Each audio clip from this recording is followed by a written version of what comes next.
Mr. Gentleman yields insist on back. my point of order.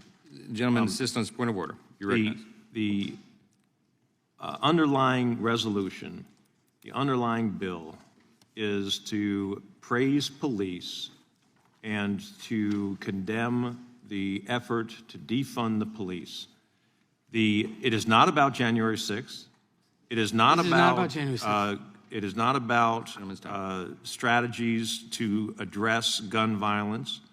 It is about praising the police, plain and simple. I will read, if I can find underneath all these amendments. You want the underlying legislation? Yeah, thank you.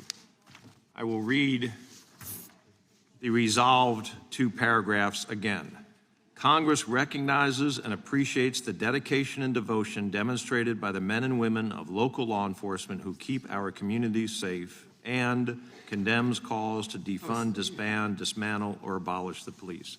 That is the purpose of this, and the offered amendment is not germane. Mr. Chairman?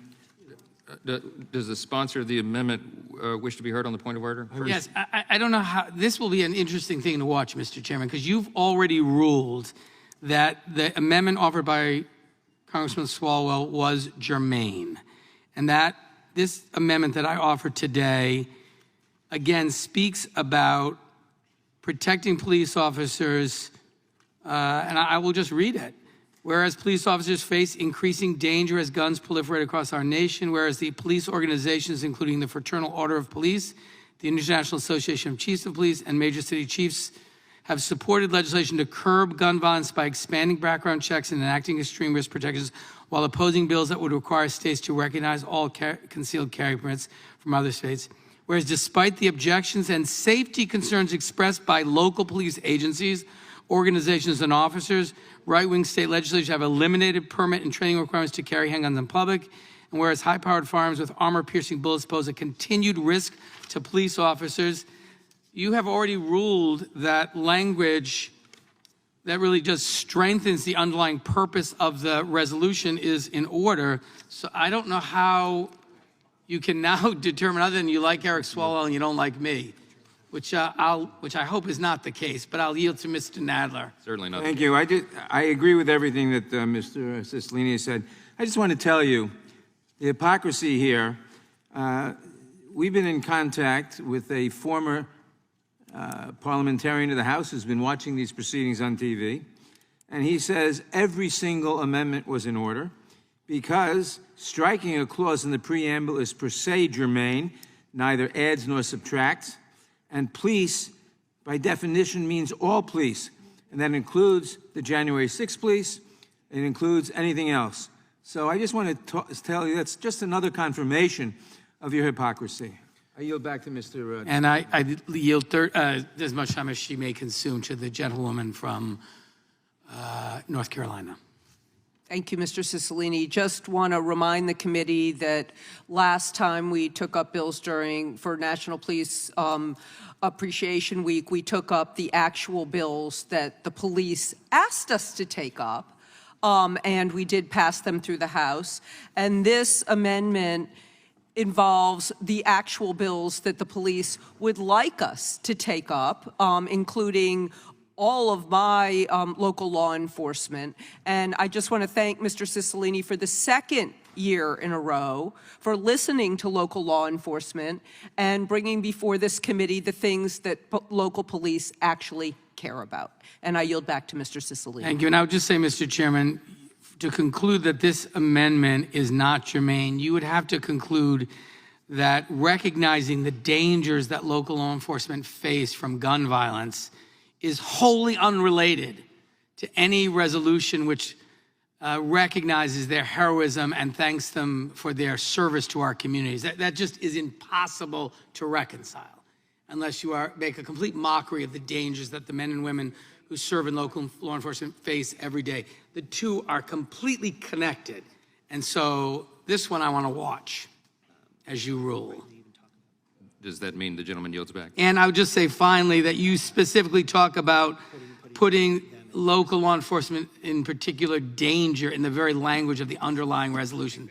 So how is it possible when my amendment simply amplifies another danger that law enforcement faces every single day, that somehow it is wholly unrelated so as to be a different subject matter not properly considered during this markup?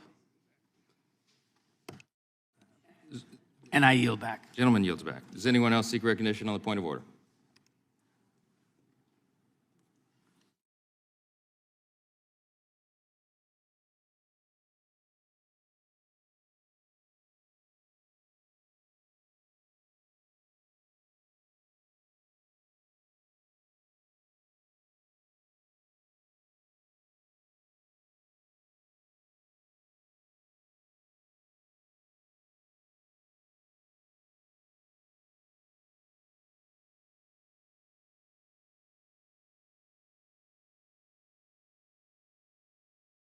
Mr. Cicilline, you paying attention? You wanted to hear this. You wanted to see it. Okay. The amendment does not satisfy the subject matter and fundamental purpose test. Before you balk, wait, let me explain. Because you cut out the second resolution clause, the important sentence about defunding police that the sponsor of the legislation just said was central to his. This is not a whereas clause, it's the resolution. You're changing the scope of the legislation by striking that out. Mr. Chairman, you can always limit the scope of a bill by an amendment. You can always limit it. That doesn't go to its. It changes the purpose of the gentleman's bill. There's no such thing that says you can't change the purpose. That's a There's matter no of such opinion thing. and should be voted on. You don't get to decide what the purpose of the underlying resolution is and whether it's sir. changed. No, sir. Mr. Chairman, since when do we have argument while the chair is making a ruling? The chair started being so absurd. Oh, wait a minute. Hold on. Wait a minute, Mr. Ranking Member. I sat under lots of absurd decisions from you. All right. Let me read you Section 7 under House Rule 16. It's Clause 7, fundamental purpose. Another test used by the chair in determining germaneness is one in which the fundamental purpose of the bill is compared with the fundamental purpose of the amendment. See Manual Section 933. If the purpose or objective of an amendment is unrelated to that of the bill in which it is offered, the amendment may be. Let me finish. That's 8 Canon Section 2911. The test is particularly applicable to an amendment in the nature of substitute. Okay. If the purpose. Well, it gives lots of examples. All right, let me say this. The parliamentarian who's watching on television, who is, I'm sure, a Democrat parliamentarian or would not have had Mr. Nadler's cell number, let me tell you that this does, in the view of this chair and this parliamentarian, expand or change the purpose of the bill before us. And so our interpretation of House Rule 16, Clause 7, is that it is not germane. Now, the other side is going to disagree, but that's the beauty of our system. The majority party is in the chair, makes decisions, it's appealable, it's subject to table. We've gone through that process here. This is the way this works, and always has. And there are thousands of examples of this and precedent that has been set in the Judiciary Committee in its storied history. So, Mr. Chairman, you're not recognized. So for all of the drama here, that is the ruling of the chair, and I yield back. I appeal the ruling of the chair. The ruling is appealed. Does the gentleman seek to table? Motion to table. The appeal is made, and the clerk will call the roll. Mr. Jordan. Mr. Jordan. Yes. Mr. Jordan votes yes. Mr. Issa. Mr. Buck. Yes. Mr. Buck votes yes. Mr. Gates. Mr. Johnson of Louisiana. Yes. Mr. Johnson of Louisiana votes yes. Mr. Biggs. Mr. Biggs votes yes. Mr. McClintock. Mr. Tiffany. Aye. Mr. Tiffany votes aye. Mr. Massey. Mr. Roy. Mr. Bishop. Ms. Spartz. Mr. Fitzgerald. Mr. Bentz. Mr. Klein. Mr. Klein votes aye. Mr. Gooden. Mr. Van Drew. Mr. Van Drew votes yes. Mr. Nels. Mr. Nels votes yes. Mr. Moore. Mr. Moore votes yes. Mr. Kiley. Ms. Hageman. Ms. Hageman votes yes. Mr. Moran. Ms. Lee. Mr. Hunt. Mr. Hunt votes yes. Mr. Fry. Mr. Fry votes yes. Mr. Nadler. No. Mr. Nadler votes no. Ms. Lofgren. Ms. Jackson Lee. Mr. Cohen? Mr. Johnson of Georgia? Mr. Johnson of Georgia votes no. Mr. Schiff? Mr. Schiff votes no. Mr. Cicilline? Mr. Cicilline votes no. Mr. Swalwell? Mr. Swalwell votes no. Mr. Liu? Ms. Jayapal? Mr. Correa? Ms. Scanlon? Mr. Neguse? Ms. McBath? No. Ms. McBath votes no. Ms. Dean? Ms. Escobar? Ms. Escobar votes no. Ms. Ross? Ms. Ross votes no. Ms. Bush? Mr. Ivy? No. Mr. Ivy votes no. Any member who hasn't been before? Any member, the gentleman from California. Mr. Issa votes yes.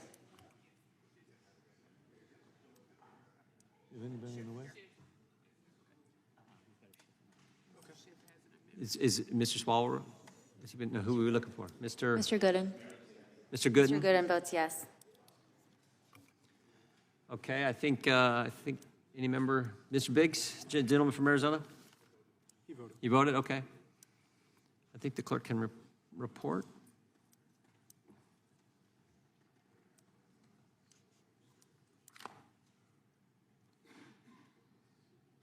Mr. Chairman, there are 14 ayes and 9 noes. The motion to table prevails.